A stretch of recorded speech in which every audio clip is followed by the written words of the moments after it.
La France bouge avec vous, Raphaël Duchemin, mais avec aussi des coiffeurs français qui ont décidé de réutiliser les cheveux coupés. C'est la solution du jour d'Elisabeth Assayag. Oui, donner une seconde vie aux milliers de tonnes de cheveux coupés chaque année. Elisabeth, c'est la solution avec les coiffeurs justes. Oui, c'est une association. Savez-vous que les cheveux représentent 50% des déchets jetés par un salon de coiffure et chaque année en France, entre 3000 et 4000 tonnes sont jetées. Une fois coupés, nos cheveux sont parfois recyclés, par exemple pour des perruques, mais ils sont très souvent jetés à la poubelle. Avec l'association Les Coiffeurs Justes, se faire couper les cheveux devient un geste en faveur de l'environnement. On va voir comment, justement, avec vous Thierry Gras, bonjour. Bonjour. Merci d'être avec nous. Vous êtes le président de l'association Les Coiffeurs Justes. Vous êtes coiffeur dans le Var depuis près de 30 ans. Et justement, dans votre salon, vous collectez tous les cheveux que vous coupez. C'est ça. Comment en ça fait, marche l'idée, c'était de ne plus les jeter parce que c'était donc un déchet supplémentaire. Et en fait, je pensais, moi, que quelqu'un avait déjà fait ça, parce que ça fait 30 ans que les clients nous posent la question. Que faites-vous de mes cheveux? C'est ça. C'est une question qui est récurrente, que tous les clients posent. Et en fait, du coup, j'ai monté l'association avec... j'ai été aidé par les fonds européens. En 2015 En 2015, c'est ça, pour plus jeter cette matière. Cette matière, en fait, qui est un déchet au départ, mais finalement est une matière première, qui a des qualités énormes, donc qui est lipophile, hydrophile, imputrescible, incompressible et solide aussi. Donc en fait, ces qualités-là, un laboratoire nous a aidés pour dégager la qualité principale, qui serait la plus apte à dégager des revenus pour des associations. Alors, c'est quoi cette qualité que possède la fibre capillaire? Elle retient des polluants? Le cheveu est adsorbant. Ça veut dire que le cheveu, en fait, les hydrocarbures se posent dessus. Ils ne rentrent pas à l'intérieur. Donc, du fait, ils sont lavables.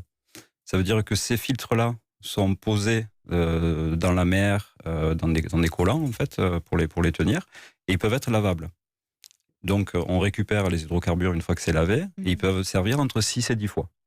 Donc, avec ces cheveux, vous fabriquez ce que vous appelez, vous, des boudins anti-pollution. Voilà, avec l'aide de collants recyclés. Donc, il y a deux méthodes. Il y a le boudin en collant recyclé, mais il y a aussi c'est comme un tapis, en fait, avec une tisseuse, qui là va servir ça va faire des tapis adsorbants pour les garages automobiles, pour les zones industrielles, pour les pompiers, en fait, à tous les niveaux, voilà. Et on est aussi en train de développer un petit collant, en fait, comme une chaussette. Et là, ça serait pour comment ça s'appelle Alors, on peut vous aider, mais... Ouais, les bateaux de plaisance. Parce qu'en fait, les bateaux de plaisance se retrouvent avec des huiles en fond de cale. Et en général, ils vont au large et ils dégazent. Voilà. Même les petits. Et l'idée, c'est de faire une toute petite éponge pour qu'eux puissent absorber leurs hydrocarbures dans le bateau, les laver à quai et rejeter beaucoup moins d'hydrocarbures. Alors vous avez monté cette association en 2015, mais l'idée c'est aussi que tous les coiffeurs vous rejoignent. C'est ça, et c'est ce qui se passe. Et c'est ce qui est en train de se passer. En fait, à l'heure actuelle, là, au jour d'aujourd'hui, on est 1200 adhérents. On a en général environ 100 adhérents par semaine supplémentaires. L'idée finale, c'est que ça soit une économie circulaire. Pour l'instant, on nous envoie les cheveux à l'association, mais l'idée, c'est que ça reste tout à fait sur place, en local. Et l'idée aussi, c'est que les grandes marques de cosmétiques, ça commence déjà, financent les sacs et les envoient, eux, à leurs coiffeurs. Hélène ? Alors, moi, je suis vraiment fan de votre solution parce que c'est de l'économie circulaire. Déjà, c'est de l'économie circulaire locale. C'est-à-dire, ce sont les déchets des uns qui deviennent une ressource, là, en l'occurrence, une solution magnifique parce qu'en plus, elle permet de dépolluer l'océan. Donc, l'enjeu, selon moi, c'est de massifier. Alors, j'ai une bonne nouvelle à vous annoncer. J'ai déjà parlé de cette solution à Euraseo, à Olivier Millet. Il peut vous mettre en contact avec Desange et avec Franck Provost. Donc, voilà, pour massifier. Et ma question, c'est, est-ce que vous n'iriez pas aussi demander ça à ceux qui font du coiffage de chiens et de chats ? Alors là, par contre, on nous a effectivement déjà posé la question, mais là, on a un problème vétérinaire, c'est qu'en fait, les toiletteurs rasent les animaux sales. Alors que nous, les cheveux sont coupés déjà propres. Donc il faudrait. Donc là, ce serait possible, mais uniquement si le procédé était inversé, c'est-à-dire toilettage d'abord et coupe ensuite. Voilà. Mais ça, c'est encore délicat parce que si vous voulez, nous, les métiers de coiffeur, en fait, on a des lois qui nous interdisent de couper des gens qui ont des poux. C'est-à-dire que le sac, quand il part, il est nickel.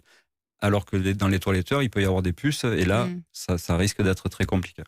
Est-ce qu'il y a d'autres possibilités de déploiement avec ces cheveux? Parce que vous avez dit que ça avait énormément de vertus.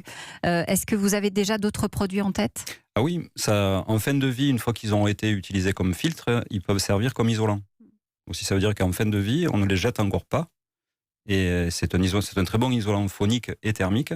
Donc on envisage de le mettre sous les carrelages, parce que les gens ne sont pas prêts encore à les avoir en isolant dans le plafond, au-dessus de la tête.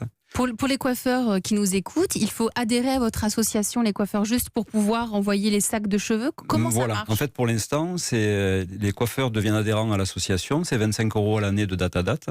Nous, on leur envoie un autocollant d'identification, on les référence sur le site, et en fait, c'est une adhésion de don. C'est défiscalisable. Et pour l'instant, nous leur envoyons les sacs. Hélène? Ce qui est intéressant, c'est que les clients des coiffeurs peuvent demander à leur coiffeur de rejoindre votre association. Ça vient du client.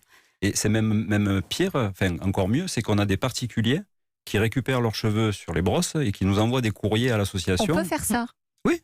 On peut faire ça. Donc je peux commander mon sac et participer à l'opération. C'est la peine de jeter sans le sac, même une enveloppe, parce que c'est vrai que la quantité personnelle, c'est tout petit. Mais voilà, moi je reçois des gens, même des nattes de femmes qui ont coupé leurs cheveux, qui les ont, parce que comme c'est imputrescible, ça reste des années dans le placard. Ah oui, je et vous qui nous les confirme, envoient. j'ai la mienne de quand j'étais petite, effectivement. C'est énorme. Ça s'appelle Les Coiffeurs Justes. C'est donc une association qu'on vous invite à rejoindre. Merci d'être venu nous en parler. C'était La Solution aujourd'hui sur Europe 1.